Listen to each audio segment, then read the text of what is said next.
Hello, good afternoon. Welcome to our session, the breakout rooms, skills development and needs of disadvantaged children and youth in rapidly evolving societies, under the theme social and emotional learning skills.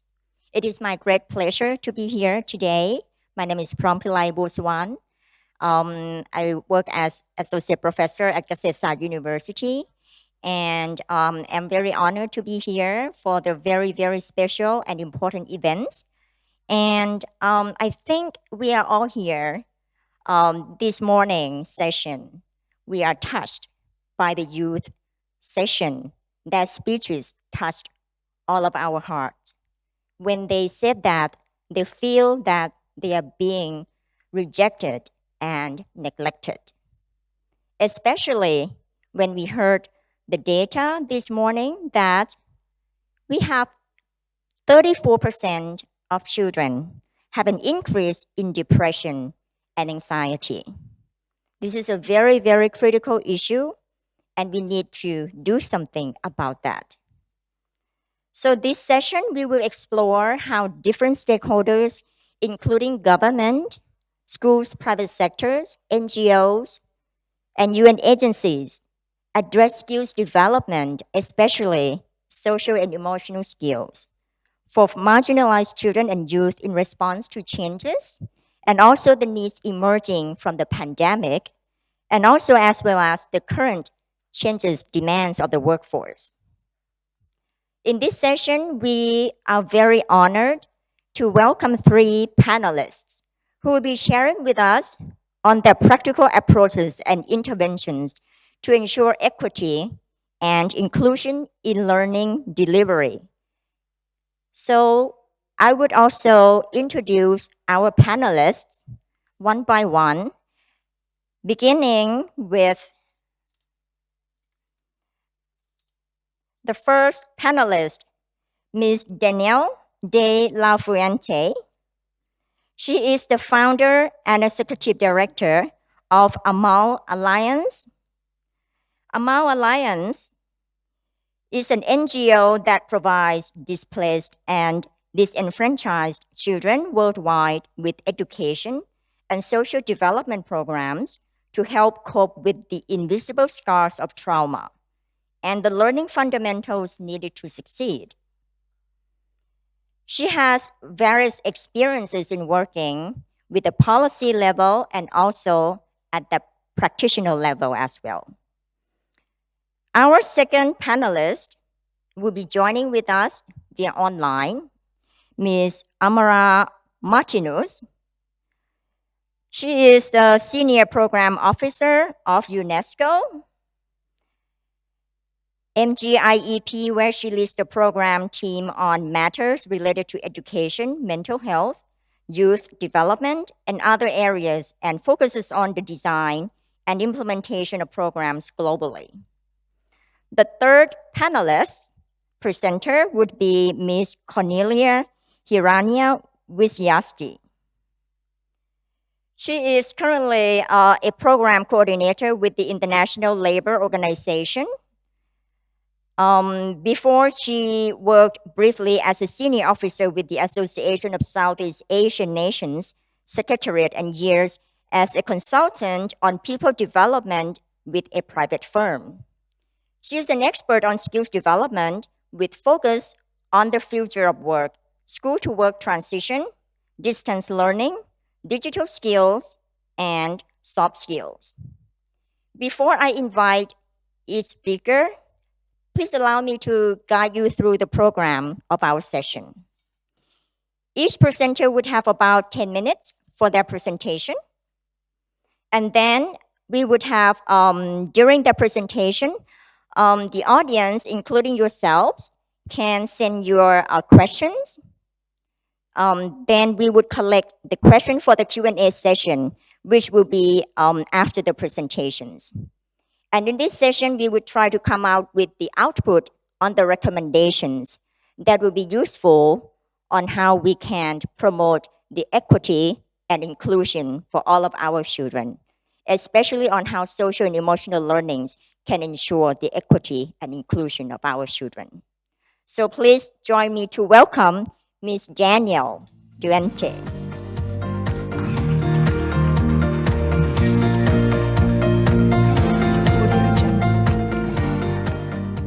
Hello, everyone. Let me just make sure the slides are up. Okay, well, they'll be coming.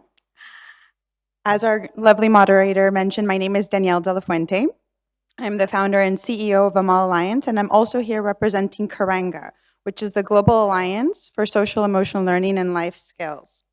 First of all, I'd like to thanking the organizers. Let me see here. I'd like to thank the organizers for bringing us together, but also giving the opportunity to be able to present our work and showcase what we're doing in different parts of the world on social emotional learning and this respective field. At Amal Alliance, we are a US-based international NGO that focuses on dedicating and empowering displaced and disenfranchised children around the world. We focus by doing so on 4 pillars of support. The first, social and emotional learning, commonly known as SEL. Second, early childhood development. The third, psychosocial support. And the fourth, peace education. Our work with social and emotional learning actually preceded the pandemic, and the pandemic presented an opportunity to really reimagine what our education systems look like and integrate whole child development approaches. No one can deny that the pandemic has had a negative impact on children's education, adding harmful pressures that exacerbated physical and mental health and disrupted children's ability to learn. While no one knows what the long-term consequences will be, we know that in the short term we'll see negative impacts, but also what will happen with students' mental health and well-being in many years to come. Now, this is especially true for marginalized communities. Why? Because their psychosocial and emotional well-being was further affected due to added security risks. So you had other factors that played, for instance, domestic abuse, early marriage, human trafficking, and other things that exacerbated the trauma and the toxic stress that they were living. Now, as early as October 2020, 64% of parents reported they believed the pandemic would have a lasting effect on their child's development. That was very early on. This is why re-engaging the learner must start with a holistic education approach that starts with social and emotional learning. Think of it as a continuous feedback loop, setting children up for the best future possible. If you integrate social and emotional learning, you improve the child's well-being, and they will learn to build and foster healthy relationships, which in turn will help them perform better in school. Having higher social skills will also increase life outcomes and put them on a pathway for employability. But what is social and emotional learning? Social emotional learning represents a skill set that enables children to understand, manage, and express their emotions, calm down when they're upset, handle impulses, and learn how to make responsible decisions. It also helps them build strong, supportive, and nurturing relationships across their lifetime.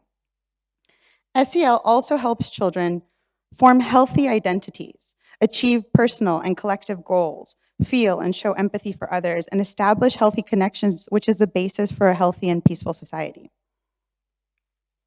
Now, I'd like to share with you a little bit about our program, Colors of Kindness, and how we've implemented and put policy into practice. So Colors of Kindness is Amal Alliance's multi-award winning platform that focuses entirely on social emotional learning and well-being of children. It was born out of winning UNHCR's Humanitarian Education Accelerator COVID-19 Challenge in July 2020. Our vision was to create an innovative EdTech solution that helped children grow their social and emotional competencies that was inspired by our pre-existing Rainbow of Education framework. What makes our program unique is threefold.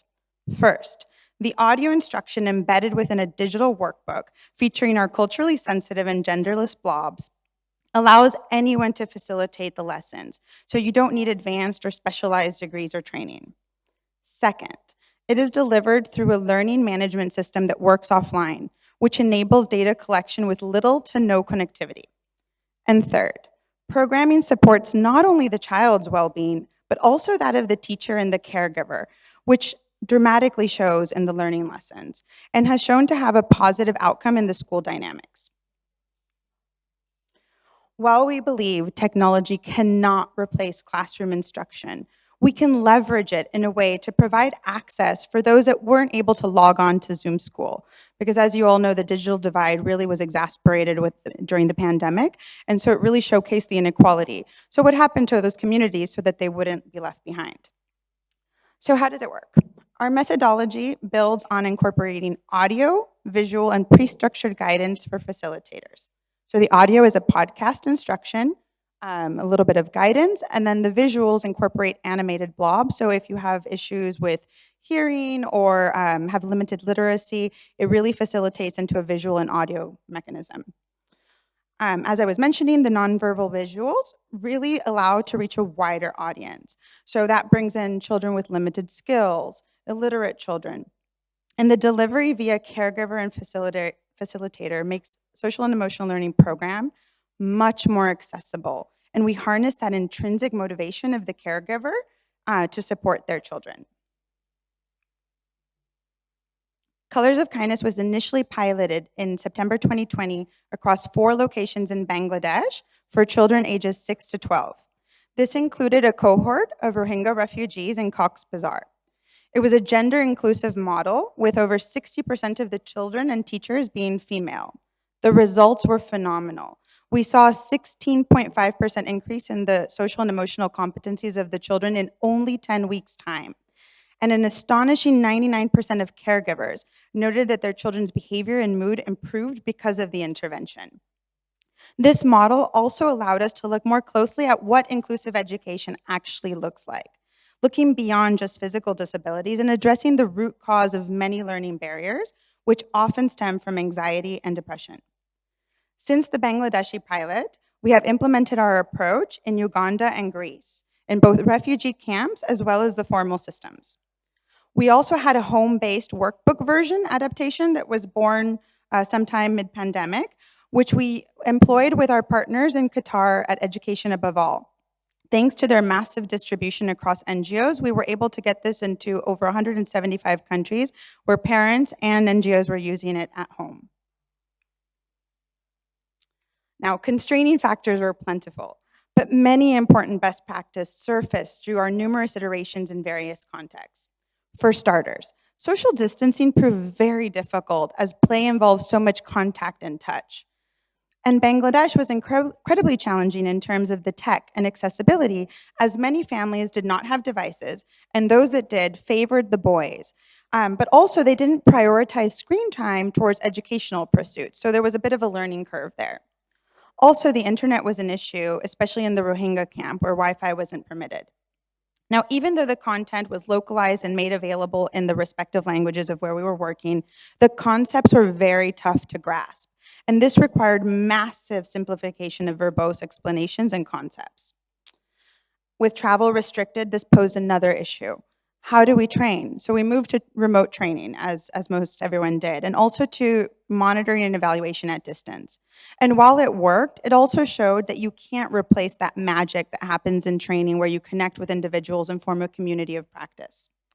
Now, having a continuous feedback loop that utilizes the data collected to enhance future iterations is key, because this allows you to make informed decisions as you replicate and enhance it. And this should be included since the design phase, so very early on. Now, lastly, strategic partnerships are key to the sustainability of any intervention, and we've heard this in the last plenary and over and time again. We cannot do something alone. So it's really connecting with the right players and bringing it all together. Now, the program has shown adaptability with implementation across the varying regions and varying contexts, but interestingly has shown similar results in each context. So it really has shown that you can use some universal concepts and really localize them to fit the needs of the community. Oh, wait, I went one too far. Our largest finding with Colors of Kindness, though, or more broadly speaking, was that social emotional learning helps children meet the preconditions to learning. And I want to repeat that because that's very important. So social emotional learning helps children to meet the preconditions to learning. So you have children in classrooms, but they're not learning. So how do we make sure that they're sitting, but they're actually absorbing the material? And that's where social emotional learning is very important. I'd also like to note that the subsequent evidence-based pilot that we conducted in Greece in partnership with the ESA Lab of Harvard Graduate School of Education and the Ministry of Education of Greece showed promising results early on. And this was important because it put Greece in a position to say, hey, we're seeing something that works and that's being really well recepted by teachers, by students. So let's scale this to all schools. So while we were still even in the pilot phase, they were already planning to put this into all schools, which happened this September. And this is part of their new initiative, which is the Skills Lab initiative that starts looking more towards skills of the future, what will make children more employable. Now, this presented another unique opportunity to build on the United Nations Transforming Education Summit, which we've been discussing, and really embrace that whole child development approach through a system-wide change. So now, using Greece as an example of the power of transformative thinking in terms of education, we are in the midst of creating a roadmap with MIT Solve and seeing how we can document our process to scale colors of kindness through a national system so that motivated governments and NGOs could replicate such a model.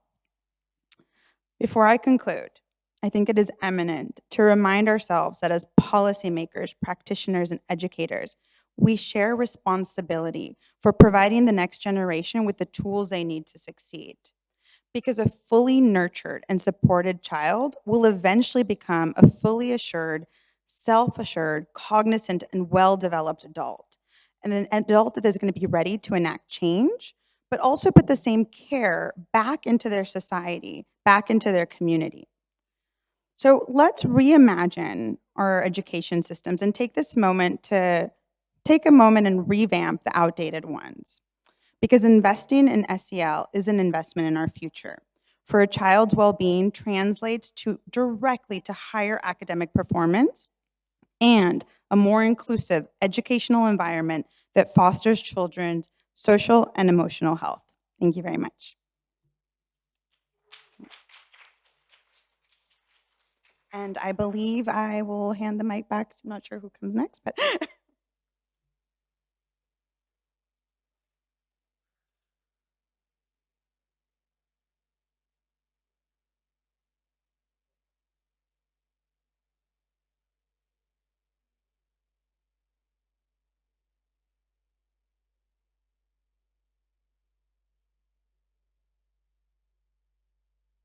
Hi, everyone.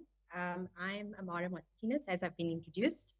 I am very glad to be here today, and I want to share with you a couple of things that UNESCO MJIP in New Delhi, India, have been doing over the past few months. So I think one of the things, that really comes to mind for me is really thinking about how we can really think about our education system. And so Danielle really touched on a lot of that. And I think what my presentation will do is just to kind of think about this in terms of our current education system. So, so the top of mind question for me is, can our current education systems deliver? And I think at the moment, probably not, because our current state is about competition, it's about grades, it's about who is best at academics. It doesn't really fully focus on the social, emotional, and behavioral competencies of children and youth. And I think that we are very far away from where we need to be. I think COVID has helped us think a little bit differently about how education could deliver, but we're still very far away from our ultimate goal. So what we see in terms of education and our brain as a function is that we actually have two brains. The one is our rational brain, and then the second one is our emotional brain. And it's about how do we actually encapsulate the whole brain in terms of how we approach our education is key to basically bring those that are marginalized as well as those that have to really think about their brain capacity and how they develop as learners and as young adults in a holistic way. So what we've done at UNESCO MGIP is to really think about our SEL approach. And so Danielle talked about what SEL is, but really what we are trying to do is to think about what are those core elements, and we've divided it up into four key components. The first one is really about empathy, and so this is really about making sure that you understand the perspective of others, making sure that you actually recognize emotions. The second area is really about mindfulness, and so here it's really thinking about how do I, as an individual, regulate my own emotions, and also how do we practice mindfulness? How do we actually ground ourselves as individuals? And then the second area is about compassion. Really making sure that we are actually practicing acts of kindness, making sure that we can be an agent for change. And the fourth particular area for me is about critical inquiry. And so, how can we build our own self skepticism of our intellectual resilience? And how do we build up the skills to be able to actually do that? So, over the past 18 months, and I think as a direct response to the need for SEL, we have done a couple of work in various countries, really thinking through what this might look like. And I think one thing to note here is that we've seen such an increase in the need for SEL, the need for mental health. And I think this has been emulated in the work that we've done. So as an institute, what we've done is we've actually trained 23,000 teachers over the last 18 months. And we currently run in about 7 countries. And the model is about having an SEL for schools program, a digital online course that's currently running in India, Maldives, Mongolia, South Africa, etc., with a new model being fixed for Bhutan in 2023. And I think one of the things that came out of the previous presentation was about communities of practice, because I think one of the things that we've seen across time is that people really want to share their best practices. They want to have a space where they can talk about their challenges. They want to have a space where they can really think about, how do I troubleshoot this? If I see a teacher in Mongolia doing X, could I learn from that? Could I actually adapt what I'm doing to be able to help learners, and particularly those from disadvantaged communities? And then I think one of the other things that we've really tried to hone in on is our, focus on young people. And we've currently got a 40-hour online self-paced certificate course, which is run through ourselves as the Institute, as well as Life University in the US.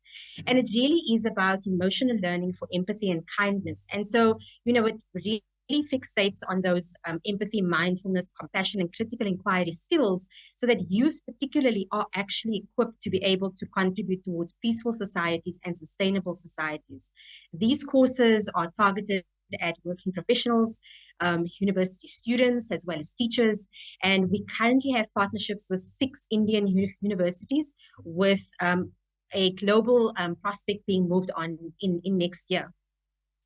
So I want to move a little bit away from what we're offering, but really talking about how do we get practical. So we know all about SEL, and we know all about the skills, but how does this work in practice? And so especially for underprivileged children and young people, if they're coming from a poor society, they are not only poor, but they actually have multiple deprivations. So what that means is that not only am I a poor person, but I also perhaps have limited access to productive social networks.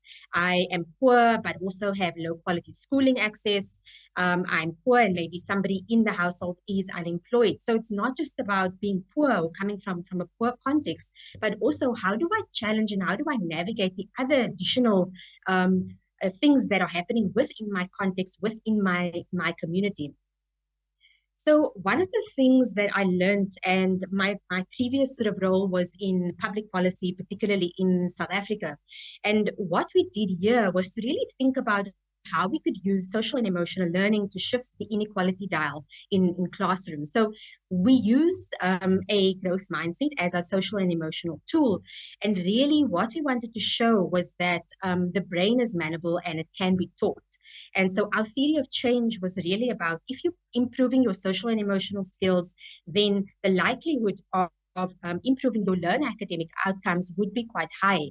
We actually proved this through an experiment, and I can share with you details after this meeting. But really, just to say that even though we looked at academic outcomes, it's not to say that that's the be all and end all, because that is not what we were proposing. But it is something that decision makers and politicians do grab onto, because sometimes we found that SEL is something that's quite fluffy. It's a soft skill for most. They can't see a tangible outcome like a maths result or a science result. And so what we really wanted to show was that if we could teach and practice SEL in a classroom, we would be able to improve learner attitudes towards learning and really increase their effort and perseverance, which would then improve their academic outcomes. And I think it's, building that resilience, building the self-efficacy, building the ability to actually regulate your emotions is not only going to put you in good stead for your academic outcomes, but also make you a well-rounded individual in whatever context you find yourself. So really making the case, as we've seen across the years, is for SEL in education systems is not always the easiest, because it's not something that's completely tangible. And I think it's about how do you actually show that you've got resilience. Yes, we know that there are scales for this, but most politicians and most decision makers are a bit skeptical and sometimes even suspicious. And I think one of the things that we've seen is that if we think about decision makers, what we found was that we need to show the evidence. We needed to almost have a proof of concept to know that what you're offering from an SEL perspective actually works. I think the second key component, and in terms of who you need to actually get on your side, is our beneficiaries, the people that you're actually serving. So whether those are the learners, whether it is the youth, the teachers, the caregivers, it's really about making things easy for them to understand, but also saying to them, I will get back to you if I've spoken to you in a focus group or we've done a survey with you. This is how I am making that commitment to get back to you and create those feedback loops, because that builds trust.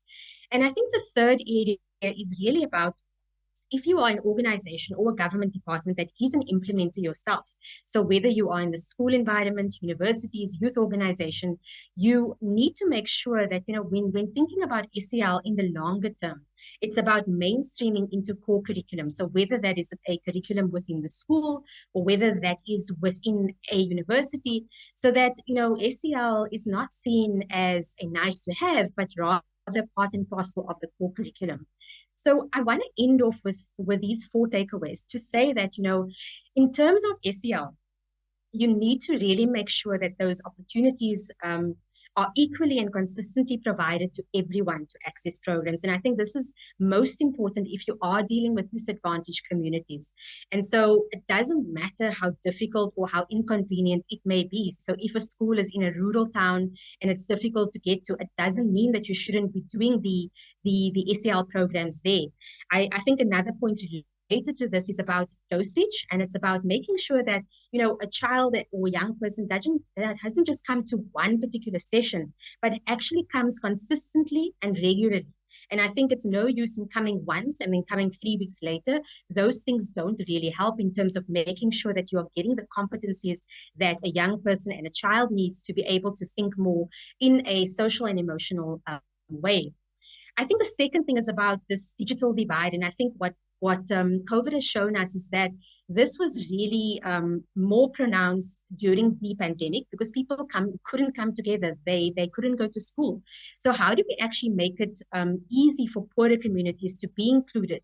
And I think if it means that we need to go mobile with our programs, if it is a tech solution, this is something that we should really consider. What we found, particularly in sub-Saharan Africa, was that even though people didn't have access to connectivity, they had a mobile penetration of 90%. So what that means is that they may not have data, but they do particularly have access to a mobile phone. I think the third thing is about saying that, what I've seen in my experience as a government official was that SEL is not always easy to implement, because not everybody understands it, or not everybody has bought into the need or the value for this. And I think all of us here probably have, but I think a lot of people across the globe have not.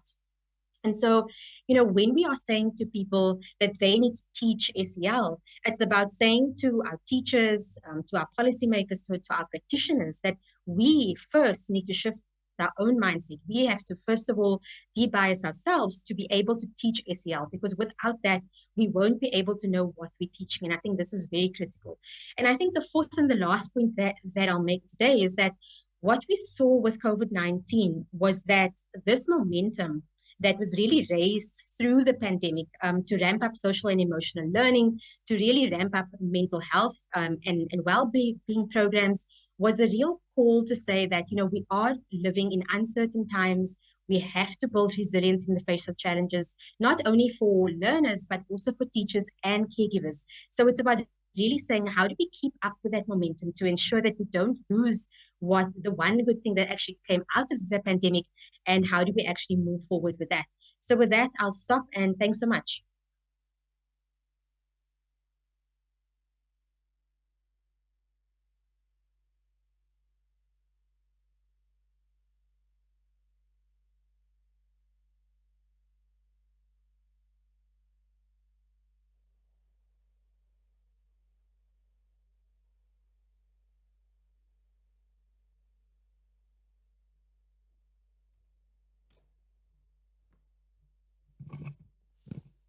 Hello, good afternoon, everybody. My name is Cornelia Hirania Wiriasti. I'm from the International Labor Organization Jakarta office.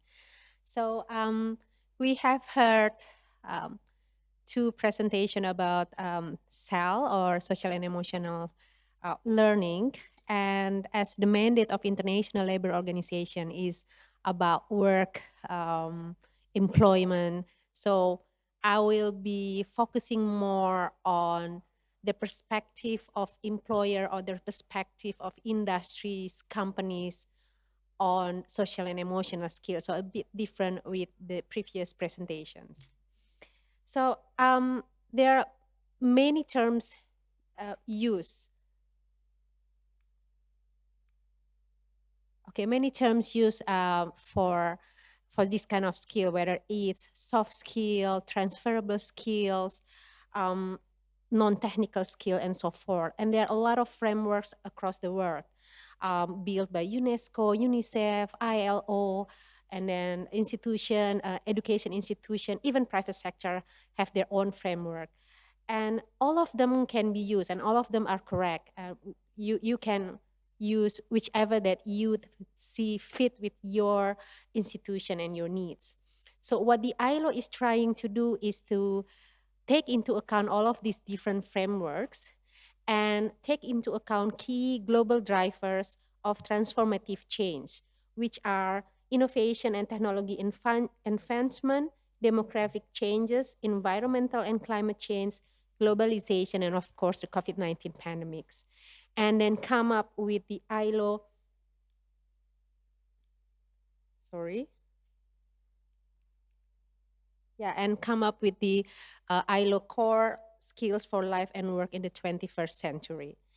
And there are, within this framework of the ILO, there are four groups: social and emotional skills, cognitive and metacognitive skills, basic digital skills, and basic skills for green jobs.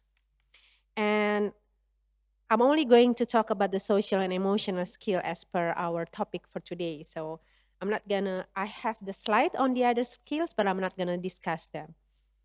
So what is social and emotional skills? That has been discussed. So, but what um, is the importance of these skills in the world of work?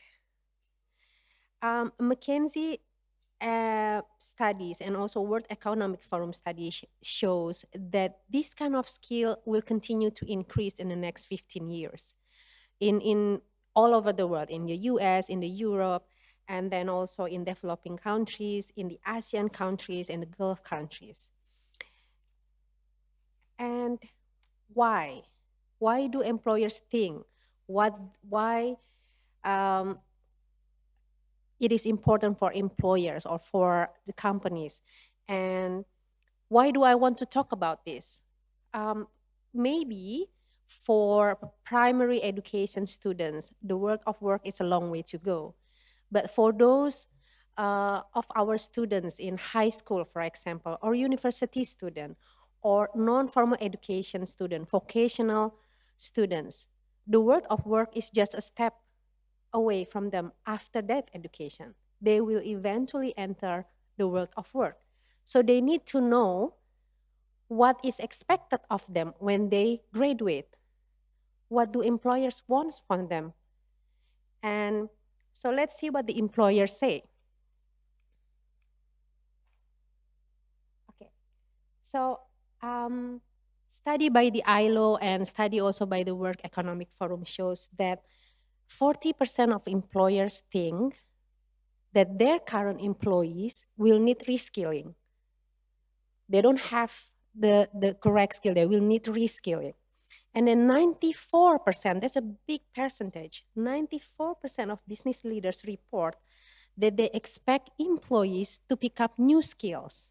So imagine, that's a very big percentage. And what kind of skills that do they expect their employees to have? Among the top skills that employers expect are social and emotional skills. And those include self-management skills such as flexibility, resilience, stress management, flexibility. It was discussed with by Daniel and also by Amana, the previous speakers. How with this changing and rapid changes with technology, with COVID, uncertainty, stress, and so forth. So these kind of skills become even more important, including in the world of work. People need to be able to tolerate stress, need to be able to be flexible, and so forth. And these also are considered as important by the employers. And another skills are with ILO grouping, fall into cognitive and metacognitive skill, which is critical thinking, analytical thinking, and problem solving. And why do these skills important for companies? So when we talk about companies, when we talk about the world of work, what's important for employers is productivity. If you really think about that, are we productive as an employee? Are our students going to be a productive worker? So everything is about productivity and how this connect with productivity. So leaders with the right soft skill can improve their team performance by 30%. That's a survey and a study conducted by LinkedIn.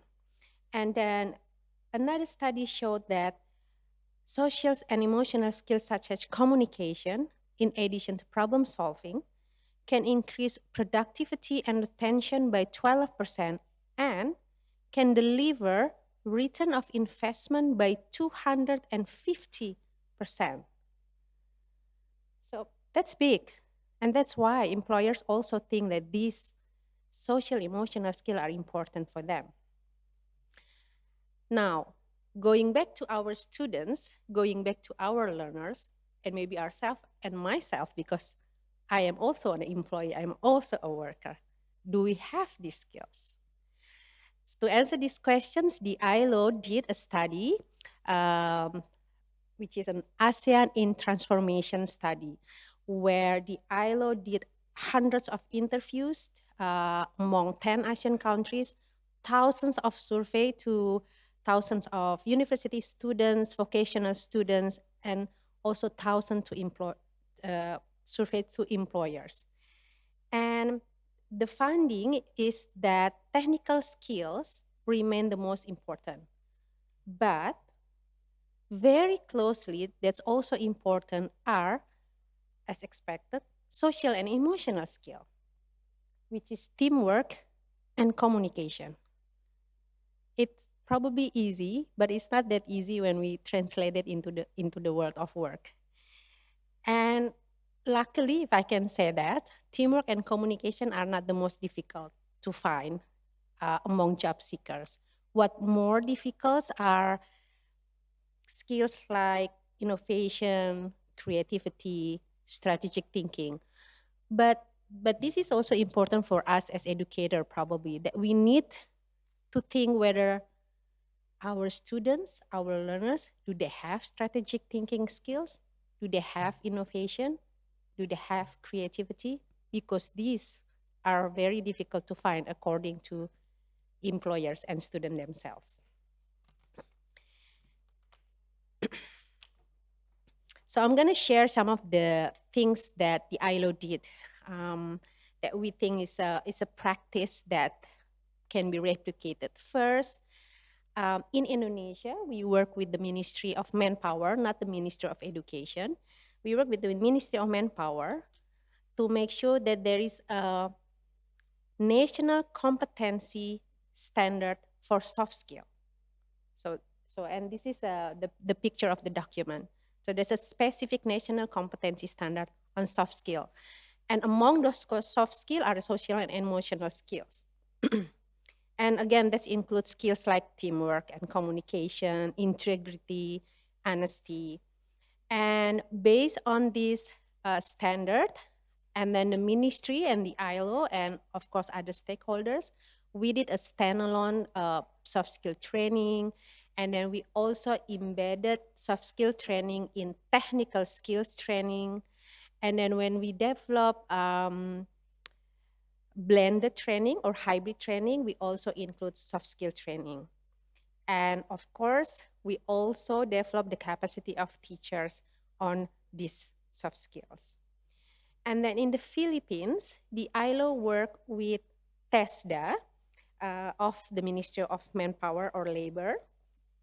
And in the curriculum guide for STEM, science, technology, engineering, and mathematics, in TVET, TVET is Technical Vocational Education and Training. So when we make this curriculum, we also included soft skills.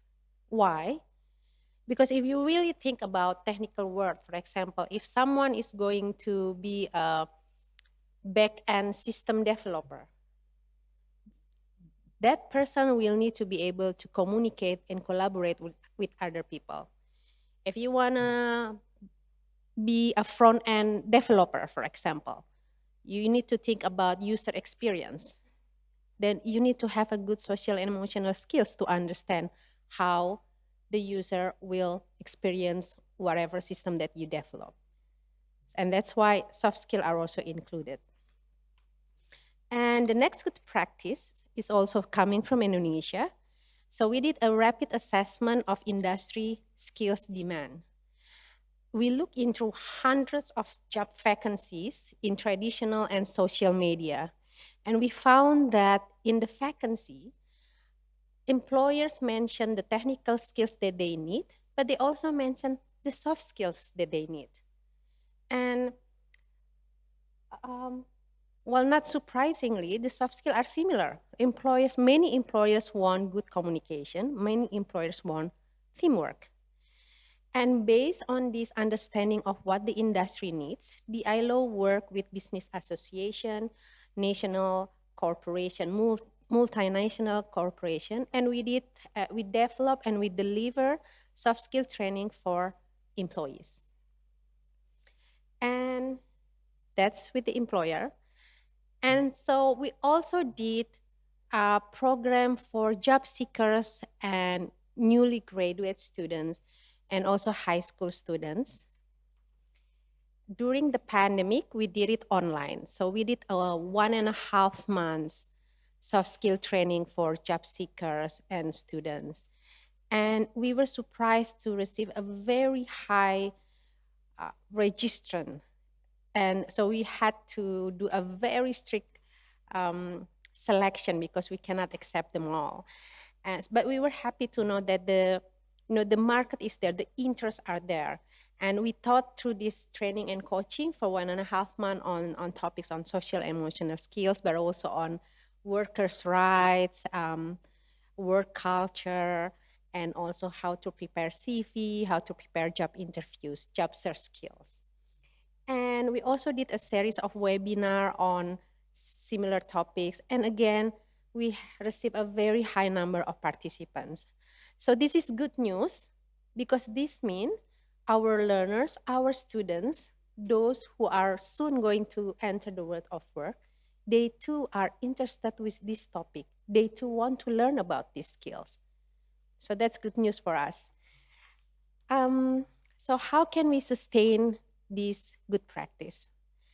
So my recommendation, our recommendation, at the classroom level, do a student center and activity center core skills teaching and learning.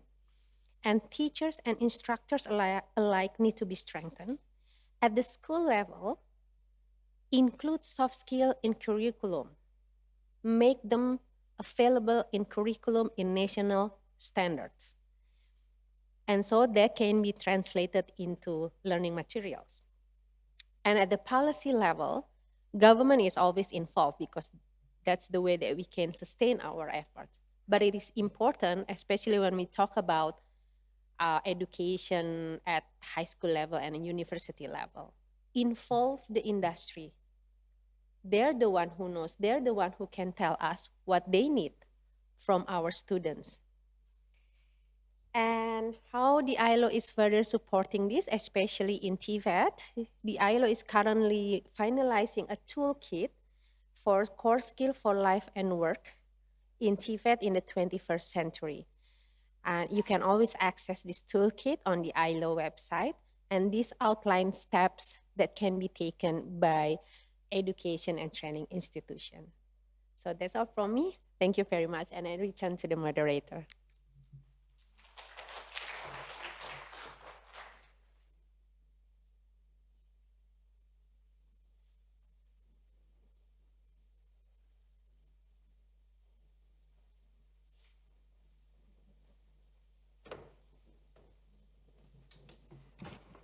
We have learned so much from our three presenters.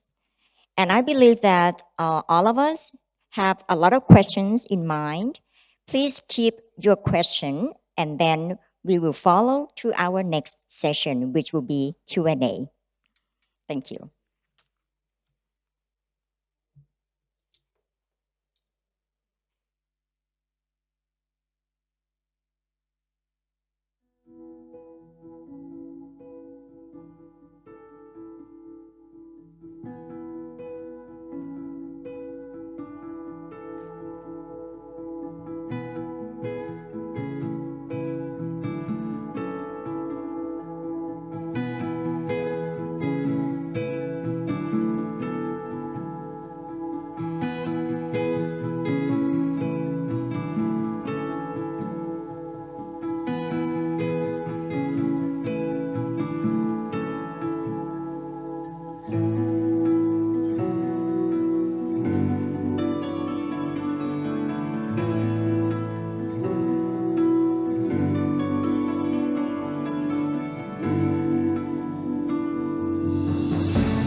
Okay, welcome to our Q&A session. Okay, we have learned so much from our three presenters. Okay, from Daniel, who is focusing on the primary level with her color of kindness, right? I think it's very interesting. And also from UNESCO, which was on I think like focusing on teacher capacity building, especially on how to equip the social emotional learnings into the classroom level, and also from Cornelia from Indonesia, yes, on vocational level, and also how the perspectives from employers expect from our future workers in the future. So now we have a question that we would like to ask from our three presenters. The question would be on how can we sustain the good practices in the three different levels to address gaps in education: classroom personalization, or the teacher, and also the school level, the district level, which would be on principal, managers, and administrator, and also the provincial, national, which will be education leaders and policy makers. So the three levels from the classroom level up to the policy level. So how can we sustain the good practices? Because we believe that we have heard a lot about good practices from our three presenters. So should we go with Daniel first? Thank you so much. So normally I'd start with a more grassroots approach from the classroom up, but I think in this case I'm going to go the other way, so from the macro to the micro. So first looking at education leaders, policymakers, so looking at policy. And I think that there is an eminent need to act now and rapidly to address the learning gaps. And I think this is something that we really need to focus on. So the longer we wait in discussing it and the longer we wait to act, the larger that gap widens, and it's something that needs to be addressed eminently. I also think we need to coordinate amongst key actors. So having an overarching framework that covers existing, ongoing, and emerging work in this area. So ensuring that the necessary focus on supporting children in having the skills needed to face life's challenges and simply just to find purpose as they grow is included in that framework.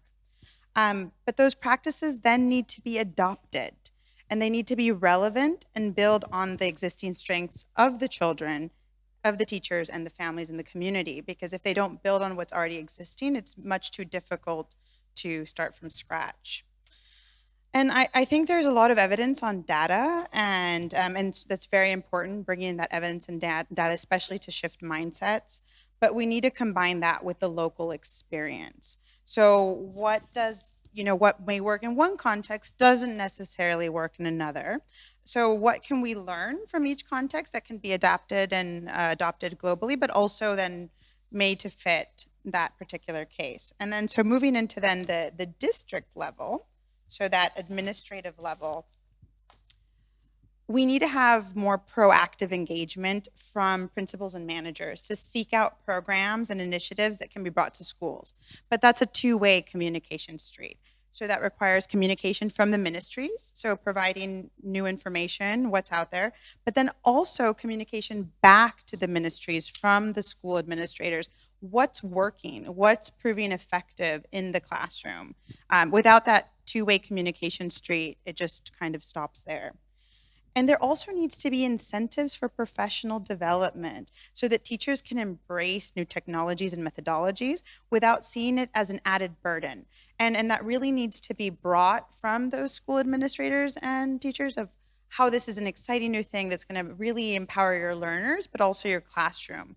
But most importantly, principals need to cultivate a learning environment where teachers feel appreciated and they feel heard and they feel understood, because their well-being does matter, and that also translates directly into what they're teaching. And so if that learning environment doesn't exist, then how can you teach empathy in a classroom that the teacher's not showing that modeling behavior? So lastly, teachers, they're the most crucial element. And as I mentioned, I think the principals need to set the learning environment, but the teachers also need to feel confident enough that if they voice their opinions and expressions, they are going to be feel heard and valued.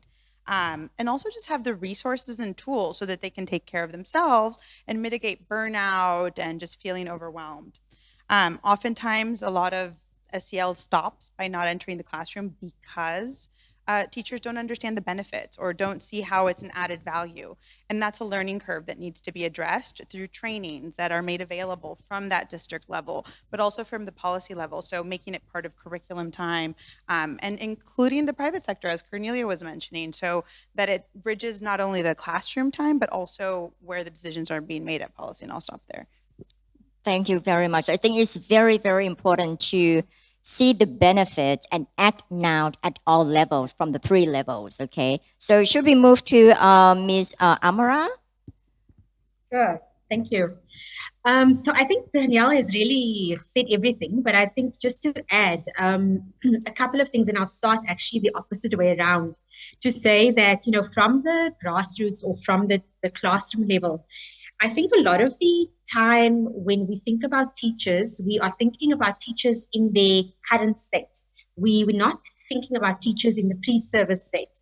So how do we actually embed SEL for pre-service training for teachers so that by the time they actually get into the classroom, they already know the skills, they see the value of it. And I think speaking to what Danielle said earlier about, some teachers don't understand the value of SEL, and I think that's 100% correct because it's not something that you can really feel and touch. And I think this is what I say, it's about how do I compare with cognitive skills like maths or science or whatever, and say, how do I touch and feel emotions? How do I touch and feel resilience? How do I touch and feel self-efficacy?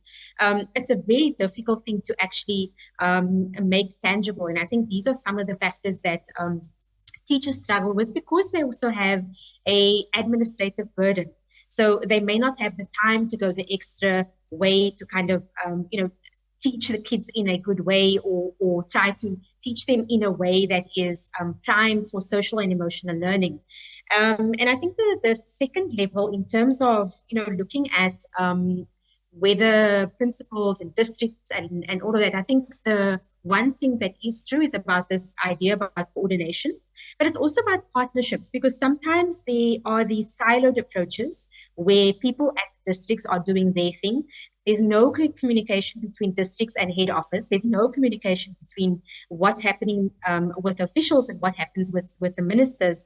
And so I think it's also just trying to combat those lacking communication and really making sure that is a key priority. I think one of the things that I've seen in the field is that the districts and the principals often see their role as the role, and the policymakers don't really understand the challenges that they're facing on the ground. So how can they give me advice? And I think that is also something that we've tried to overcome by actually going into schools, visiting schools. So officials at the HQ level is meant to be going to schools to visit to see what's actually happening on the ground because 10 to 1, we may not understand exactly what's going on. So we don't know what it's like to be in a rural school or in a urban school. And I think the last layer is the policy level. And I think this is probably one of the most important layers in terms of how do you actually move from SEL being an add-on or an ad hoc thing to actually being embedded into the education policy of a country. And I think that this is crucially important if you really want to shift that dial and actually give an SEL opportunity to almost every person in that country. So if we don't get that right, and if we're saying that, it's going to go into a guidance counselor or it's going to go into something else or an after-school program, it will never gain the momentum and the traction that is actually required. So I'll stop there. Thank you. Thank you very much, Amara, for your comments and thoughts. I think it's very important when Ms. Amara mentioned that policy also needs to understand the challenges what teachers are facing in the classroom as well. I think it's very important. How about we move to Cornelia?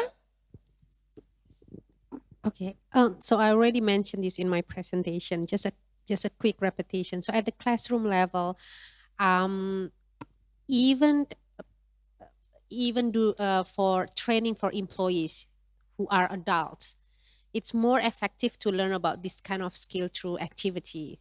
So when we want to learn about communicate, we cannot just inform that you should communicate this way, that way.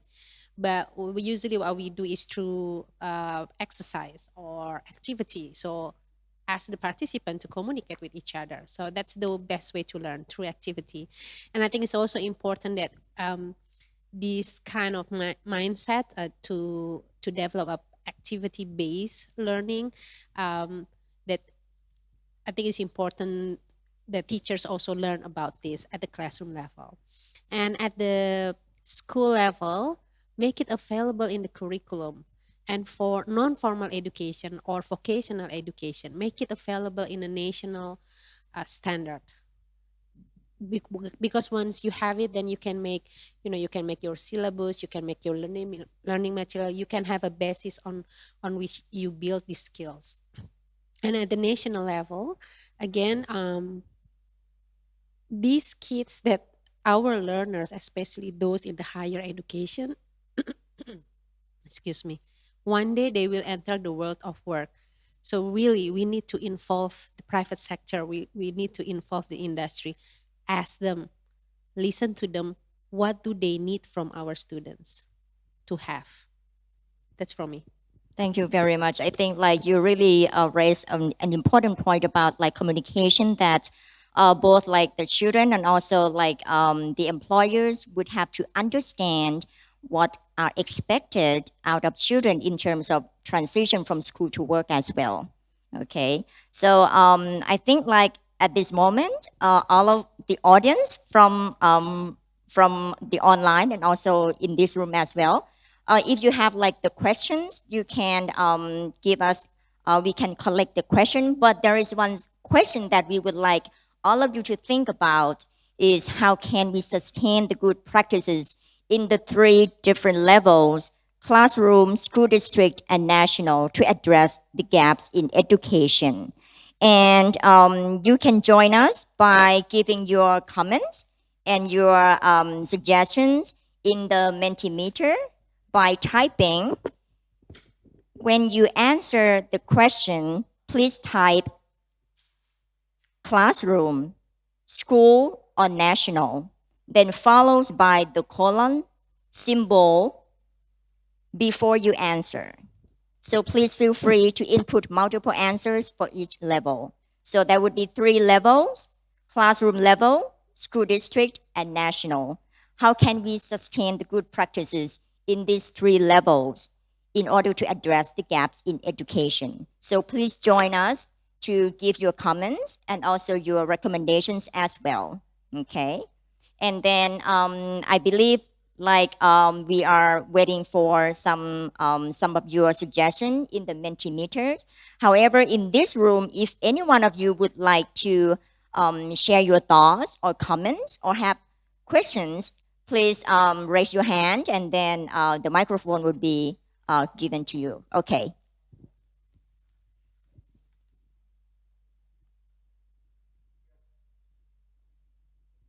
Please also introduce yourself as well.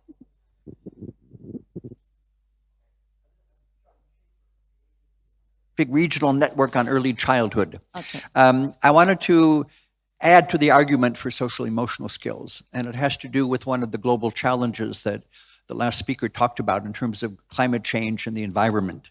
If we look at the impacts of COVID-19 on inequity or equity, I would argue that the impacts now, but also over the longer term of climate change, are going to be even worse. And we have to look at that, whether we're talking about typhoons or floods, floods as in Thailand now, drought, sea level rise, wildfires.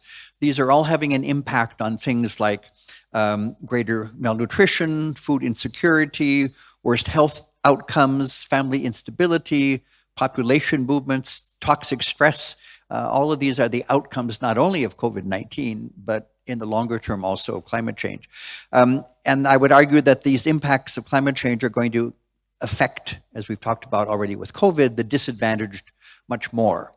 So I guess my question is, to what extent are some of the social emotional skills that we've been talking about, resilience, adaptability, flexibility, stress management, how are these actually being talked about in terms of climate change? Are any of your organizations that are represented here actually trying to think about the importance of social emotional learning, not only to adapt to current challenges, but those that are coming up that will come up in the future in terms of climate change? Thank you.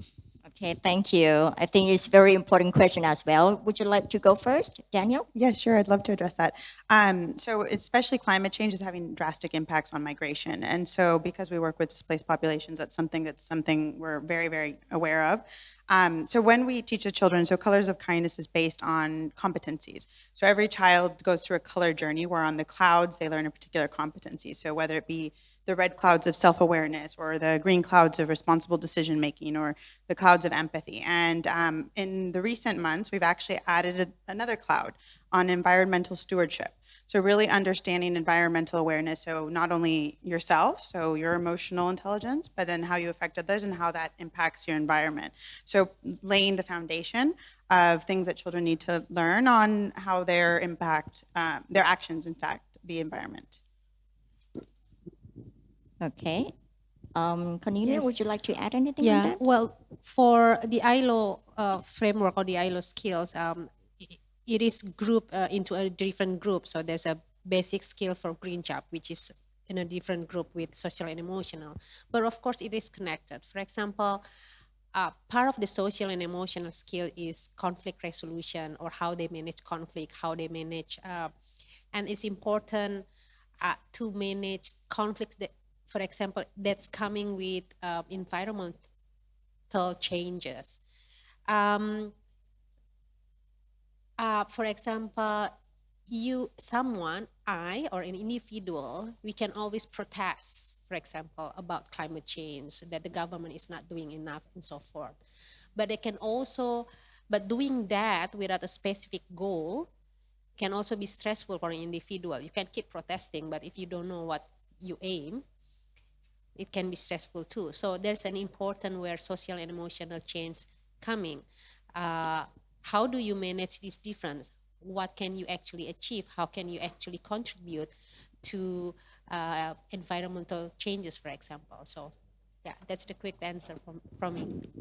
Okay, thank you. How about Miss Amara? Would you like to add anything on that? Yes, sure. So we actually run a couple of courses ourselves, particularly on climate change and global citizenship. And really, it is about not only learning about the science of climate change, but also looking at global issues. So it's about learning about the impact of climate change, but looking at it as issues of conflict. How does that translate into refugee crises? How does that translate into water scarcity? And I think also food scarcity. And really about how to actually navigate this for learners. This course is specifically looking at 13 years and up. And it is about, when these changes happen, whether that is on a social level or political level, how are we equipped to be able to deal with these challenges? Because I think COVID-19 is one shock, but it's not the end of the shocks. And so it's thinking about how are we going to respond, both as children, as adults, to these shocks that will happen over and over and over again. So that's really what we're trying to use within the Institute to really focus on this very, very important issue. Okay, thank you very much. Okay. We have some comments from online in the Mentimeter. How can we sustain the good practices in the 3 levels? Now we have some recommendation for the school level, national level, and school level. So how about but not for the teacher level yet. I believe in this room we have some teacher. Okay, so I would like to hear some of the teachers in this room, or also from the online as well, to give us some recommendation on how to sustain in the 3 level. How about we go with the school level? Recommendation on abundance of resources. So what do you think about in your opinion, in your experience, from our presenters, do you think that abundance of resources would be a very important condition in order to sustain the good practices? Yes, but there also needs to be training on how to use them and how to apply them well. So the Oh. existing, even just because a resource is available, that doesn't necessarily mean it's one being used or it's being used in a way that's actually proactive. So there needs to be a training element. Okay, so you're focusing on the efficient use of the resources as well. Okay. Anyone else would you like to comment on that? Another one at the school level as well, that is proactive engagement. I believe all of the three presenters highlight the term engagement as well. So you think it's very important and really need to be focused, right? Well, different countries have different ways of working, of course, or different policies, and also maybe formal education and non-formal education also has different approach. But in Indonesia, for example, for non-formal vocational education, there's a forum with the industries. So the industry and the training institution, they meet regularly to discuss what do the industry need and how that can be translated into the training. So if there is a similar, I'm sure there's a similar effort for formal education. So I think that's necessary. Again, that's what it means with proactive engagement, to really to involve everybody, sit together and really discuss how can we move this forward for the children. Yeah. Okay. So If I can maybe just add yes, something. Miss Amara, Sorry. please. Yeah. I think on the engagement part, I think what was said is completely accurate. I would also add that, for example, we shouldn't just be looking at actors within the school system or in the education system. One has to also look further. So whether you are in the health system, whether you are in social development, whether you are in the economic system, everybody needs to come to the table, because it isn't just an education problem, it's an all people problem. So I think that if we are going to have any traction or any movement in anything, one needs to take a multi-sectoral approach. So just to add to what was said before. Thanks. Okay, thank you. Daniel? And can I add to proactive engagement? I think we need to look beyond these three levels. So not just the classroom, the school district, and the national. We need to talk about the parents as well. So parents play a very active role when it comes to their children, and many times, depending on whatever country or context, they might be the first barrier because they don't really understand. Well, why is my child talking about their feelings, and how is that going to put him on a pathway to success? And so you don't want the parents to be the number one barrier. You need to make sure that they're aware of what's happening in the classroom, and it contributes to a sort of a dialogue between classroom to the home. Okay, thank you very much. We have about like 5 minutes left. I would like to go to the national level, which we have two items. For the national level, involvement from the Ministry of Education. So anyone would like to comment on that?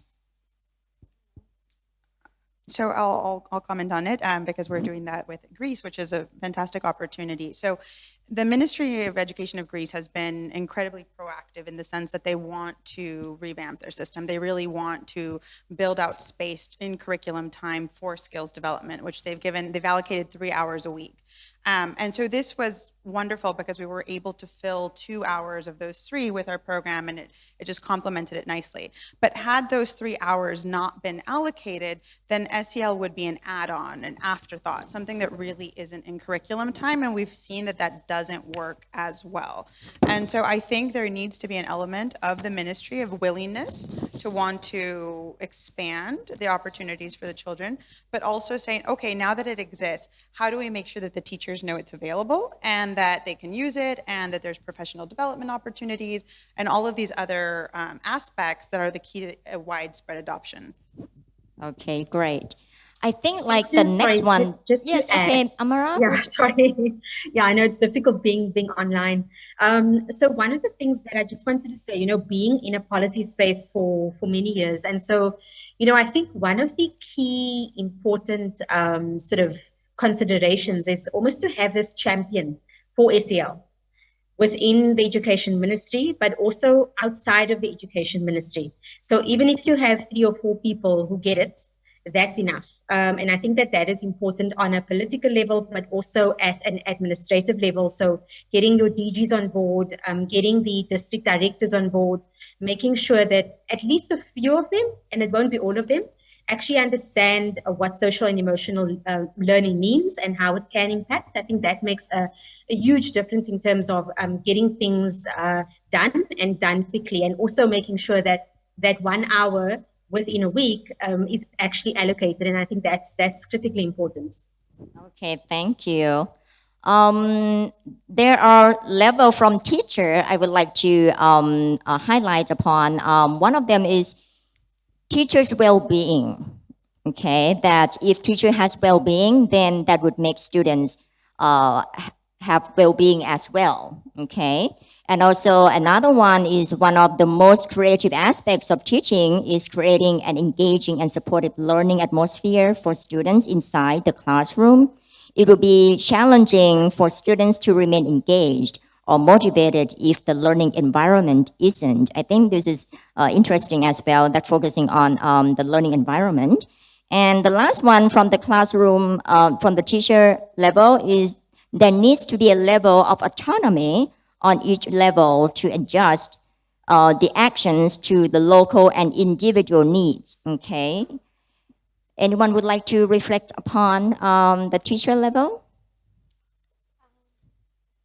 I think like all of them are very interesting to me. Okay. Okay. And because we talk a lot about like SEL and the well-being of students, but sometimes we might be neglecting the well-being of teachers as well.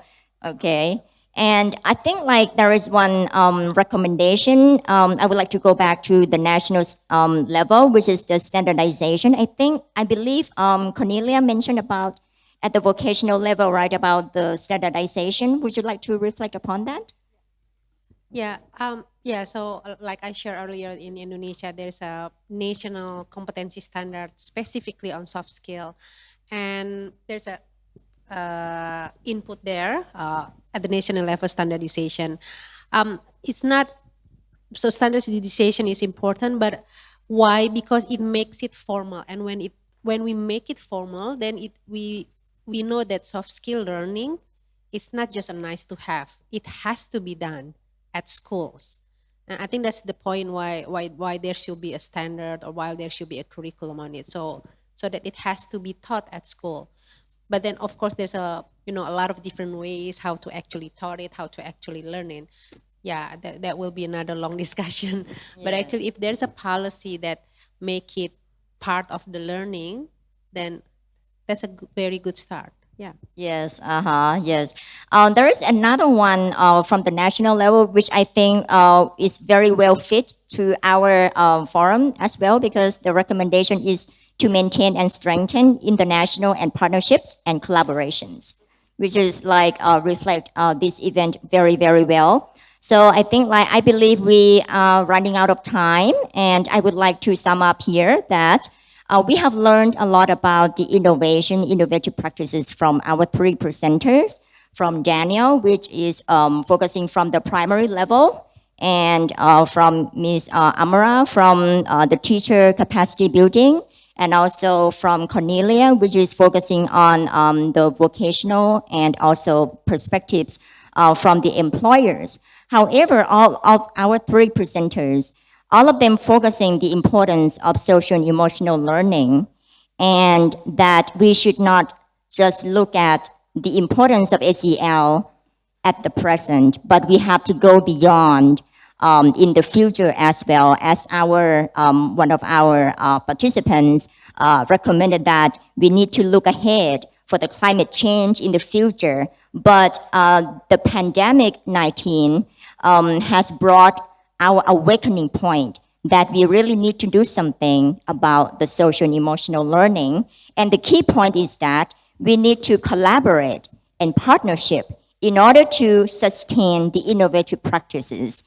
And we have to replicate what can be replicated in order to scale up the innovative practices and to reach the impact, which I believe the impact is to reach the equitable and inclusive well-being of all of our children. So please join me to give a big round of applause to our three presenters, Daniel, Ms. Amara, and also Cornelia. Thank you very, very much. And I believe that we would have to go back to the main room as well. Okay, thank you. Have a good day.